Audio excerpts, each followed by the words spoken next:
Friends, तो आज हम बनाने जा रहे हैं परवल की सब्जी। देखिए, आप भी अगर परवल लाए, आपको लगे ऐसा कि अंदर की जो बींजे हैं हार्ड है, तो आप उसे निकाल लीजिए। और अगर आपको लगता है कि कौला है तो उसे रहने दीजिए। मैंने रहने दिया है। इस तरह से कटिंग कर लीजिए।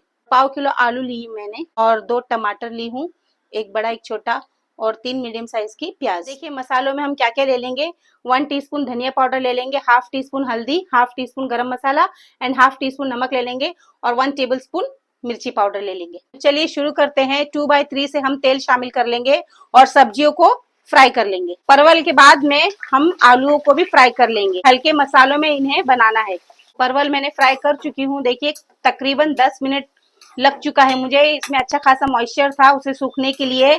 तो बस अब हमें इतना ही करना है। इसके बाद में अब हम आलू फ्राई कर लेंगे। देखिए, अब हम आलू फ्राई करेंगे और इसी में कड़ी पत्ता और प्याज को शामिल कर लेंगे। आलू फ्राई हो चुका है। तकरीबन 8 मिनट आलू को लग गए। मुझे ज्यादा नहीं करना, देखिए फिर भी इतना, अभी 10% थोड़ा कसर है। अब प्याज भी उसमें शामिल कर दी थी। अब मसाला 2 टेबल स्पून इसमें अदरक लहसुन का पेस्ट शामिल कर देंगे।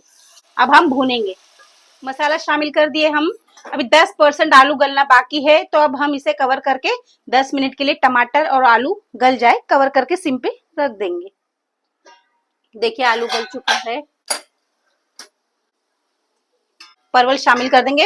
ये 500 ग्राम परवल था। देखिए श्रिंक होके कितना सा हो चुका है। इस तरीके से बनाए, बहुत अच्छी सब्जी बनती है। अब इसे 3 मिनट तक के हम कवर करके रख देंगे।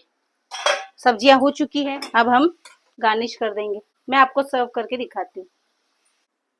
सब्जी बनके तैयार है आलू परवल की। तो आप भी इसे ट्राई कीजिए एंड लाइक कीजिए, शेयर कीजिए, कमेंट कीजिए, और चैनल पे आप नए हैं तो सब्सक्राइब जरूर कीजिए।